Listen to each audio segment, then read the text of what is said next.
नमस्कार। आज आम कथा हवा उत्कलमणि पंडित गोपबंधु दास को जीवनी और बायोग्राफी ऑफ उत्कलमणि पंडित गोपबंधु दास।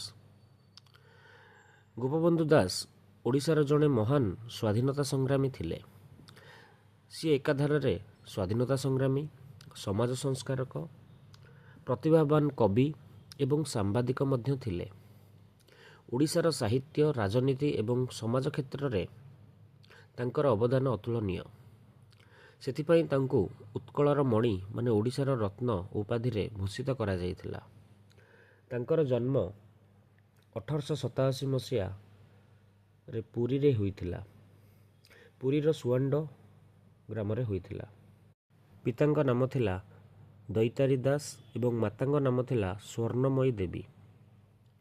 तांकर शिक्षा होइथिला पुरी जिला स्कूल रे एवं से रेभेन्सा कॉलेज रे मध्य पढ़िथिले। ता सहित कोलकाता यूनिवर्सिटी रू लॉ मध्य पास करथिले। जाति रे सी ब्राह्मण थिले एवं 12 वर्ष बयस रे तांकर विवाह होइथिला। तांको पत्नी को नाम थिला आप्ति। कटकर रेभेन्सा कॉलेज रे सी बीए पास करथिले एवं आईन पढ़िबा पई 1906 मसीह रे कलिकता विश्वविद्यालय को जाइथिले एवं सेठारु बीए एलएलबी डिग्री हासिल करथिले।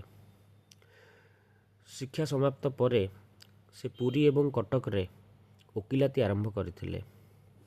रेभेन्सा कॉलेज रे पढ़िबा समय रे से इंद्रधनु एवं बिजुली नामक स्थानीय साहित्य पत्रिका रे नियमित लेखा प्रकाश करुथिले।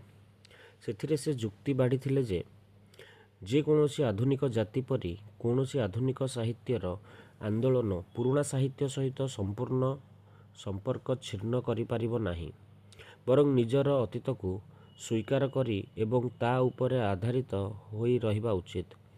थरे से एक व्यंग कविता लिखि स्कूल इंस्पेक्टर को एते अधिक क्रोधित कर देइथिले जे क्षमा मागिबाकू मना करिबारु गोपबंधु को दंडित करा जाइथिला।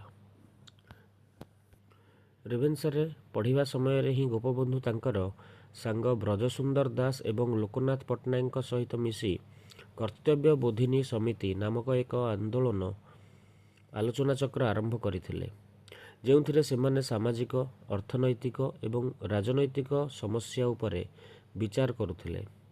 1903 मसीह रे से उत्कल सम्मेलन एक बैठक रे जोग देइथिले। सेठारे से मधुसूदन दासकर एही प्रस्ताव को विरोध करथिले जे ओडिया भाषाभाषी अंचल गुड़ी को बेंगल प्रेसिडेंसी सहित मिसाई दिया जाऊ।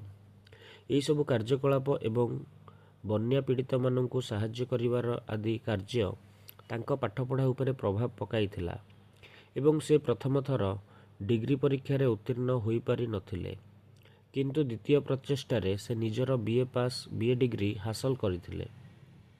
रेभेन्सा कॉलेज रे पढ़ुथिबा समय रे तांकर नवजात पुत्रर मृत्यु होइथिला। निजर असुस्थ पुत्र पाखरे रहिबा अपेक्षा बन्या पीड़ितांको साहाय्य करिबाको अधिक प्राथमिकता से देइथिले। से कहिथिले, मो पुओ को देखाशुणा करिया पई बहुत लोक अछंती, मु अधिक कोन करि परिबि, किंतु बन्या अंचल रे साहाय्य पई अनेक लोक कांदुछंती एवं सेठाकू जिबा मोर कर्तव्य। पुओर जत्न नेबा पई प्रभु जगन्नाथ एठारे अछंती। परे गोपबंधु कलिकता विश्वविद्यालय को जाइथिले, जेउठारु से एमए पास करथिले एवं एलएलबी डिग्री हासिल करथिले। यह सहित से जेउ शहर रे रहुथिले ओडिशा यह सहित से जेउ शहर रे रहुथिले सेठारे ओडिया लोकंक शिक्षार उन्नति आनिबा पई निजर अधिकांश समय देउथिले एवं सेमानक पई रात्रि स्कूल मध्य खोलिथिले। से समय रे समाज संस्कार एवं शिक्षागत उन्नति आनिबा पई तांकर इच्छा स्वदेशी आंदोलन दर्शन द्वारा अनुप्राणित होइथिले। लॉ परीक्षा रे उत्तीर्ण हेबार खबर पाइबा दिन ही तांक पत्नी कर मृत्यु होइथिला। सेतेबेलकू तांको 28 वर्ष बयस होइथिला एवं तांकर 3 पुआ मध्य मृत्युवरण करि सारिथिले। तेणु से निजर 2 झीओंक दायित्व निज बड़ भाई को हस्तांतर करने सहित सुआंडरे थिबा निजर संपत्ति भाग मध्य ଛାଡ଼ିଦେବାକୁ ନିଷ୍ପତ୍ତି ନେଇଥିଲେ। ଆପଣ ଗୋପବନ୍ଧୁ ଦାସଙ୍କ ଜୀବନୀ ସମ୍ବନ୍ଧରେ ଆଉ କିଛି ବିଶେଷ ତଥ୍ୟ କିମ୍ବା ତାଙ୍କର ସ୍ୱାଧୀନତା ସଂଗ୍ରାମୀ।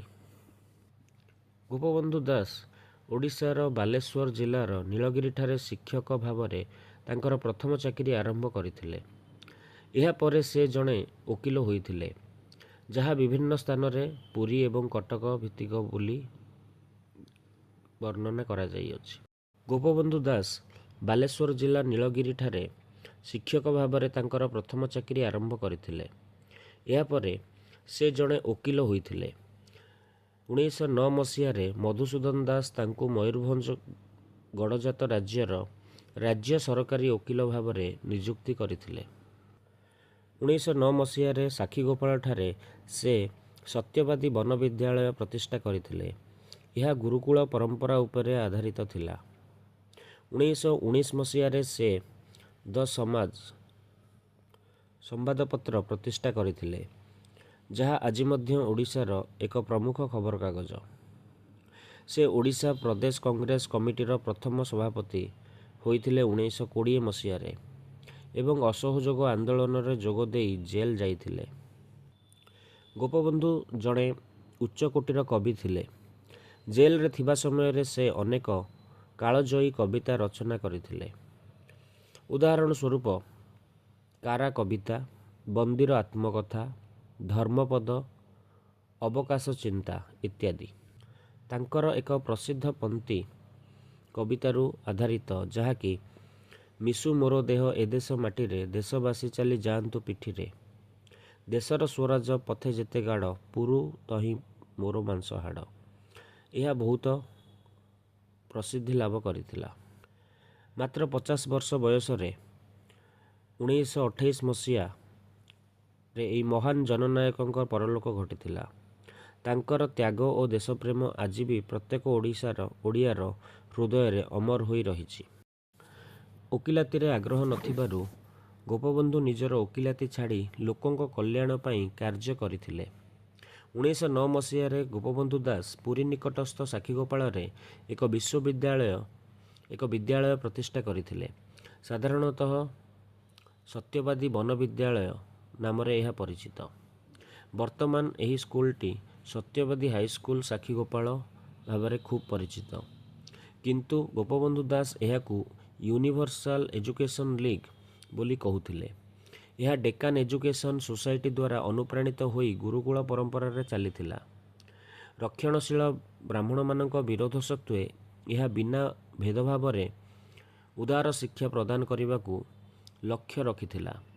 ସେ ବିଶ୍ୱାସ କରୁଥିଲେ ଯେ ଲୋକମାନେ ନିଜର ଜନ୍ମଗତ ସ୍ୱାଧୀନତା ଏବଂ ଦେଶ ପ୍ରତି ସେମାନଙ୍କର କର୍ତ୍ତବ୍ୟ ବିଷୟରେ ସଚେତନ ହେବା ପାଇଁ ଶିକ୍ଷା ଆବଶ୍ୟକ। ତାଙ୍କର ବିଶ୍ୱାସ ଥିଲା ଯେ ଶିକ୍ଷା ଦ୍ୱାରା ପିଲାମାନଙ୍କର ମାନସିକ, ଶାରୀରିକ ଏବଂ ଆଧ୍ୟାତ୍ମିକ ବିକାଶ ହୋଇପାରିବ।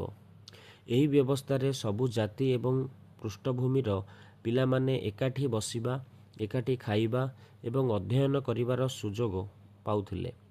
ବିଶ୍ୱବିଦ୍ୟାଳୟରେ ଆବାସିକ ଶିକ୍ଷା, ପ୍ରାକୃତିକ ପରିବେଶରେ ଶିକ୍ଷାଦାନ ଏବଂ ଶିକ୍ଷକ ଓ ଛାତ୍ରଙ୍କ ମଧ୍ୟରେ ସୌହାର୍ଦ୍ଦ୍ୟପୂର୍ଣ୍ଣ ସମ୍ପର୍କ ଭଳି ବୈଶିଷ୍ଟ୍ୟ ଥିଲା। ଗୋପବନ୍ଧୁ ଦାସ ପାଠ୍ୟକ୍ରମ ବହିର୍ଭୂତ କାର୍ଯ୍ୟକ୍ରମ ଉପରେ ମଧ୍ୟ ଗୁରୁତ୍ୱ ଦେଉଥିଲେ ଏବଂ ଶିକ୍ଷା ମାଧ୍ୟମରେ ଛାତ୍ରଛାତ୍ରୀମାନଙ୍କ ମଧ୍ୟରେ ଜାତୀୟ ଭାବ ଜାଗ୍ରତ କରି ସେମାନଙ୍କୁ ମାନବ ସେବାରେ ମୂଳ ଲକ୍ଷ୍ୟ ଶିକ୍ଷା ବୋଲି ବୁଝାଉଥିଲେ। ଆଶାତୀତ ଭଲ ସମର୍ଥନ ପାଇଁ ଉତ୍ସାହିତ ହୋଇ ପରବର୍ତ୍ତୀ ବର୍ଷ ଏହି ବିଦ୍ୟାଳୟକୁ ଏକ ଉଚ୍ଚ ବିଦ୍ୟାଳୟରେ ରୂପାନ୍ତରିତ କରାଯାଇଥିଲା। ଏହା କଲିକତା ବିଶ୍ୱବିଦ୍ୟାଳୟରୁ ସ୍ୱୀକୃତ ଲାଭ କରି 1924 ମସିହାରେ ନିଜର ପ୍ରଥମ ମାଟ୍ରିକୁଲେସନ ପରୀକ୍ଷା ଆୟୋଜନ କରିଥିଲା। ଏହାପରେ 1927 ମସିହାରେ ଏହି ବିଦ୍ୟାଳୟ ପାଟନା ବିଶ୍ୱବିଦ୍ୟାଳୟରୁ ମଧ୍ୟ ସ୍ୱୀକୃତି ପାଇଥିଲା। 1921 ମସିହାରେ ଏହା ଏକ ଜାତୀୟ ବିଦ୍ୟାଳୟରେ ପରିଣତ ହୋଇଥିଲା।